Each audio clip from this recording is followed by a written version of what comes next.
ESPN Cricinfo T20 time out Hindi में एक बार फिर से आप सभी का स्वागत है। आईपीएल का match number 12 Chennai super Kings versus Mumbai Indians. देखिए, जब भी मैचेस की बात होती है आईपीएल में तो एक तरफ होते हैं मैचेस, एक तरफ कहते हैं ब्लॉकबस्टर मैच है जिसमें इमोशंस होता है, ड्रामा होता है और सरप्राइजेस भी बहुत सारे होते हैं। अमोल हमारे साथ हमारे एक्सपर्ट है। एक सवाल आपसे पूछूंगी, दिल पर हाथ रख के बताइएगा। चलो मैं रख ही देता हूं। हाँ, रख लीजिए। हाँ। क्या आपने सोचा था अगर आपसे कोई पूछता इस मैच से पहले कि फास्टेस्ट 50 अजिंक्य रहाणे लगाएंगे? मतलब जनरली बताइए, क्योंकि कई लोगों ने तो ये भी सोचा होगा कि क्या वो प्लेइंग 11 का हिस्सा होंगे, जिस तरह का उनका अंदाज है खेलने का। क्या आपने सोचा था 1% भी? सच्ची सच्ची? नहीं, ये मैं बिल्कुल दिल पर हाथ रख कर कहूँगा। ये भी नहीं मानता कि मैं शार्दुल ठाकुर कल के मैच में फास्टेस्ट हाफ सेंचुरी बनाएंगे, ये भी मैंने सोचा नहीं था। उन्होंने 20 गेंदों में बनाई, अजिंक्य रहाणे ने उस रिकॉर्ड को तोड़ दिया और 19 गेंदों में 50 रन मुकम्मल किए। तो मुझे ऐसा लगता है कि काफ़ी अच्छी इनिंग थी अजिंक्य रहाणे के तरफ से। यही मैं कह रही थी कि ब्लॉकबस्टर फिल्में होती है, इमोशंस होते हैं, ड्रामा होते हैं और सरप्राइज फैक्टर भी होता है कि आप देख रहे हैं कि अच्छा ये है मेन बंदा, लेकिन मेन बंदा वो नहीं होता है, दूसरा निकलता है। ये मास्टर स्ट्रोक, इसका श्रेय थोड़ा सा MSD को भी जाना चाहिए, महेंद्र सिंह धोनी को, क्योंकि उन्होंने अजिंक्य रहाणे को खिलाया, अंबाटी रायडू को बाहर बिठाकर अजिंक्य रहाणे को खिलाया। और ये मुझे ऐसा लगता है एक मास्टर कार्ड खेला है महेंद्र सिंह धोनी ने। और क्या रिजल्ट मिला है उसको। और एक और रिजल्ट अमोल, अगर देखें तो एक तरफ से अजिंक्य रहाणे स्पेस में बल्लेबाजी कर रहे थे, सामने थे ऋतुराज गायकवाड़, लेकिन कोई इफेक्ट नहीं उन्होंने पड़ने दिया उस चीज का। उन्होंने कहा कि अच्छा आप तेज मार रहे हैं, लेकिन मैं उसी अंदाज में खेलूंगा, मेरी जितनी जरूरत है। तो इससे क्या एक तरह से ये भी दिखाता है कि इस प्लेयर की मैच्योरिटी, सीजन दर सीजन आप रिस्पॉन्सिबिलिटी ले रहे हैं, आप मैच्योरिटी के साथ खेल रहे हैं। मुझे यही खास बात लगी इस प्लेयर में कि आप अगर इन 3 इनिंग्स को देखें, पहली 2 इनिंग ताबड़तोड़ इनिंग्स थी, चौके छक्के मार रहे थे, पहले 6 ओवर में पावर में कहर मचा रहे थे। पर आज की इनिंग अगर आप बात करें तो एक अलग मैच्योर्ड इनिंग्स खेली है ऋतुराज गायकवाड़ ने।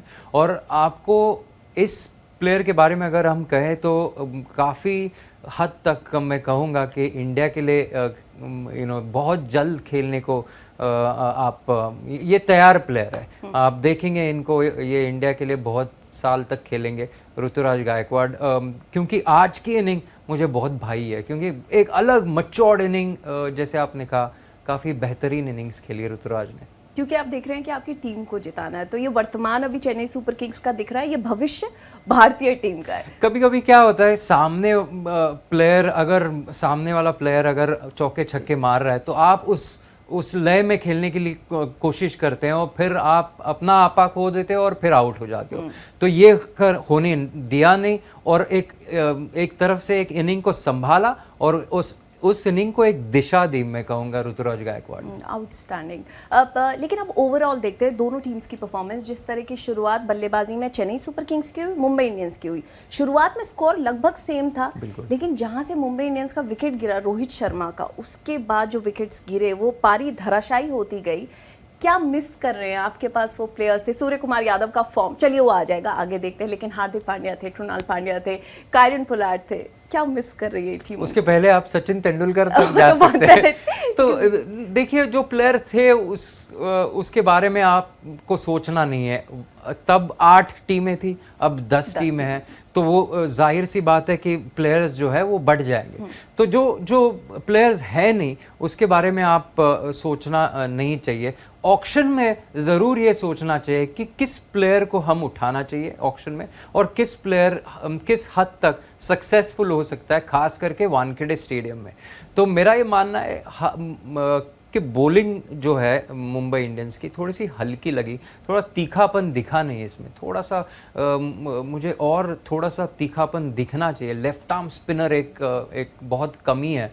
अगर आप देखें, आज की मैच देखें तो चेन्नई सुपर किंग्स के पास 2 ऐसे लेफ्ट आर्म स्पिनर्स थे जिन्होंने 8 ओवर किए और 48 रन देकर 5 विकेट हासिल किए। तो 2 लेफ्ट आर्म स्पिनर धोनी ने इस्तेमाल किए और कार्तिकेय थे मुंबई इंडियंस के लिए, पर वो क्लास में नहीं है, वो कैलिबर में नहीं है सैंटनर और रविंद्र जडेजा की।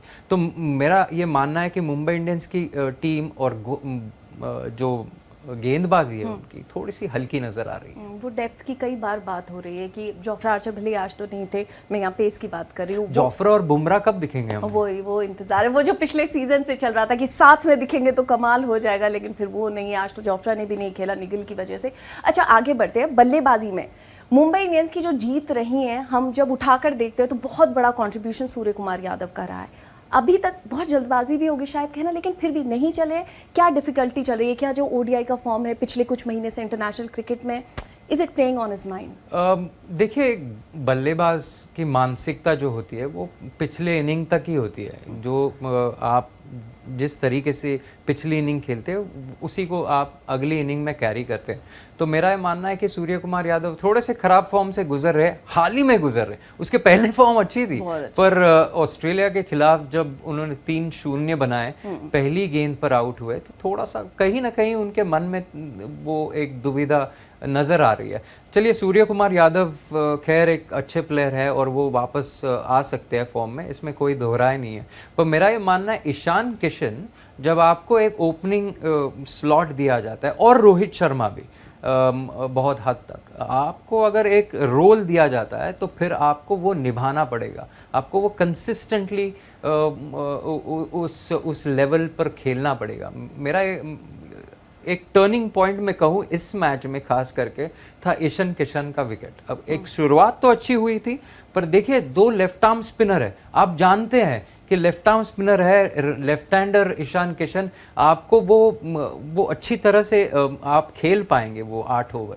तो उनका एक बड़ा रोल था और वो वहाँ पे गलती कर बैठे। उनका विकेट सबसे बड़ा टर्निंग पॉइंट मेरे हिसाब से।